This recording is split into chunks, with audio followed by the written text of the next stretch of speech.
Pada video kali ini kita akan mengulas sebuah film yang berjudul Tanpa berbasa-basi lagi, yuk langsung saja kita gaskan ke intisarinya. Check it out. Film dibuka dengan memperlihatkan seorang wanita yang bernama Francesca. Saat tengah malam, ia mendapat kabar buruk dari kepolisian tentang sang suami yang mengalami kecelakaan di jalan raya. Ia lalu pergi ke rumah sakit bersama Cesar, sang pengacara suaminya. Ternyata nyawa suaminya sudah tak tertolong, yang membuat Francesca sedih dan kini menjadi janda beranak satu. Scusi signora, è questo suo marito. Pada saat acara pemakaman, terdapat keluarga dan para kolega di sana. Namun bukannya bersedih, mereka malah nampak bahagia karena mengetahui jika Francesca telah menjadi janda.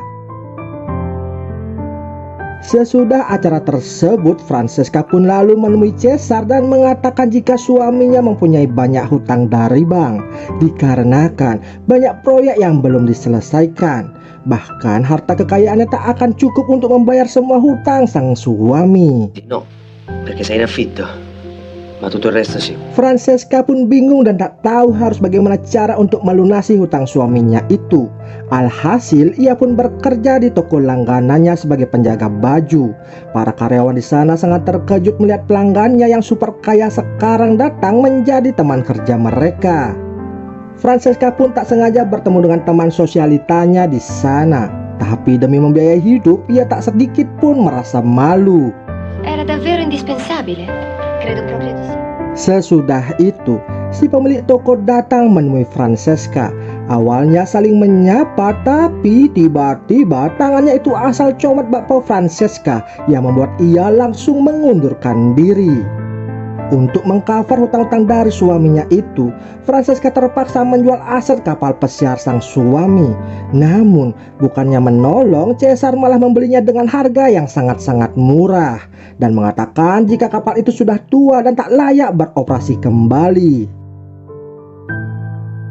Selain aset kapal pesiar, ia juga menjual perhiasan, barang antik dan juga pakaian brandednya. Mengetahui hal itu, teman-temannya lalu mencoba membantu dengan mengadakan pelelangan. Francesca yang tak kuat ikut acara pelelangan karena banyak barang kenang-kenangan bersama sang suami, lalu mempercayakan acara itu kepada teman-temannya.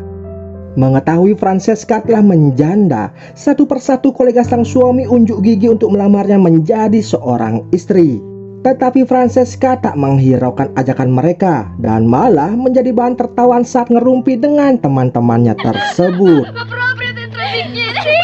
Nah, saat di rumah temannya itu, akhirnya Francesca menyadari jika mantel mahal miliknya tak dilelang, melainkan diambil begitu saja di saat acara sedang berlangsung.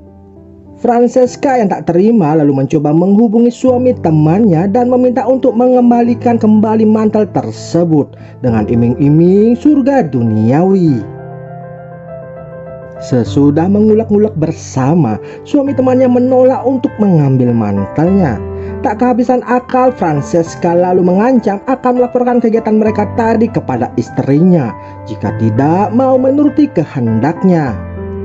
Alhasil, pada esok harinya, suami temannya itu mau mengirimkan mantelnya kembali kepada Francesca dan langsung mantel tersebut ia jual sendiri. Uang dari hasil penjualan mantel itu ia gunakan untuk membayar biaya kehidupannya sehari-hari beserta anaknya. Tak lama kemudian, temannya yang mengetahui jika suaminya telah mengembalikan mantel milik Francesca lalu mencoba mengambilnya kembali. Karena tak mau ribut, Francesca pun jujur jika uangnya telah habis untuk membayar hutang. Temannya yang kesal lalu memberitahu jika sebelum meninggal suaminya, Francesca pernah main serong dengan wanita lain yang bernama Camilla. Francesca yang baru tahu akan hal tersebut sangatlah bersedih. Ia pun tak menyangka mendiang sang suami yang terlihat polos ternyata mengkhianatinya. Lantas ia bergegas menemui Camilla yang ternyata seorang karyawan dari almarhum suaminya itu. Saat bertemu, adu mulut pun tak terhindarkan lagi, hingga Camilla pun menjelaskan jika sebelum suaminya meninggal, ia sempat bertanya di antara ia dan Francesca siapa yang dipilih.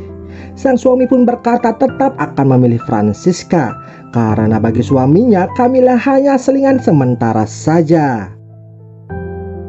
Francesca pun bingung antara harus bersedih atau merasa bangga, karena yang menjadi pokok permasalahannya kini ialah uang Francesca telah habis untuk mengcover angsuran hutang-hutang milik suaminya. Ia pun lalu memiliki ide gila dan meminta kepada Caesar untuk mengumpulkan orang-orang yang mau ikut undian, di mana hadiah dari undian tersebut adalah dirinya sendiri, di mana para peserta harus menyediakan uang sebesar 100 juta lira untuk membeli undian itu. Dan akhirnya sayembara pun dimulai. Francesca diajak oleh Caesar ke sebuah pesta orang-orang konglomerat, dan di sana banyak sekali juragan-juragan yang ikut menjadi peserta undian, mulai dari kakek-kakek yang sisa nafas terakhirnya hingga juragan muda serta para ibu-ibu. Di tengah-tengah acara undian terdapat seorang pria bernama Antonio yang ingin ikut serta dalam undian tersebut, tapi bukan dengan cara membayar sejumlah uang, melainkan dengan cara sengaja menabrakkan diri. Semua itu ia lakukan karena Antonio pengangguran berat tapi sangat tergiur dengan bakpao miliknya Francesca. Francesca pun lalu membawanya ke rumah untuk mengobati Antonio. Di sana nampak Antonio sehat bugar namun berpura-pura pingsan dan kesakitan. Francesca yang mengetahui dan tak kehilangan akal mencoba membangunkannya dengan cara menunjukkan bakpao kembungnya di hadapan Antonio. Dan dari sinilah Francesca akhirnya tahu jika ia curang, yang membuat Francesca lalu mengusirnya keluar dari rumah. Di sisi yang lain ternyata Caesar sangatlah licik terhadap Francesca. Ia memberitahu para peserta jika syarat untuk undian tersebut ialah 300 juta lira. Padahal dari awal Francesca cuma mematok harga sejumlah 100 juta saja. Ora tu hai visto? Karena terlalu stres, ia lalu menemui Antonio kembali untuk menghilangkan mumet otaknya dengan mengajak mengulek-ulek bersama. Namun ketika telah selesai, di sana Antonio meminta agar Francesca mau menjadi istrinya, dan saat mendengar hal itu Francesca langsung saja menolaknya. Antonio yang emosi karena tawarannya ditolak mentah-mentah lalu membocorkan acara undian itu kepada pihak kepolisian tanpa Francesca dan Caesar sadari. Pihak kepolisian lalu memanggil Francesca dan bertanya apa tujuan dari undian tersebut. Francesca lalu menjelaskan jika undian yang ia lakukan hanyalah sebuah ungkapan terima kasih kepada teman dan kolega mendiang sang suami atas kebaikan mereka selama ini karena telah menolongnya. Che erano poi tutti amici di Maurizio, il mio povero marito. Lambat laun Francesca lalu mengetahui keburukan dari Caesar yang telah memanfaatkannya. Ia pun lantas memutuskan untuk kabur keluar kota bersama putri kecilnya dan juga bersama pembantunya yang setia menemani selama ini. Ketika di bandara, polisi mengejarnya dan bertanya siapa yang akan bertanggung jawab atas acara undian tersebut. Francesca pun mengatakan jika Caesar lah yang bertanggung jawab dan menyuruh pihak kepolisian untuk mencarinya. Polisi yang terpikat kecantikan dari Francesca lalu luluh dan membiarkan Francesca untuk pergi begitu saja.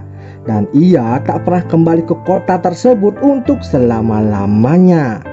Dan film ini pun selesai.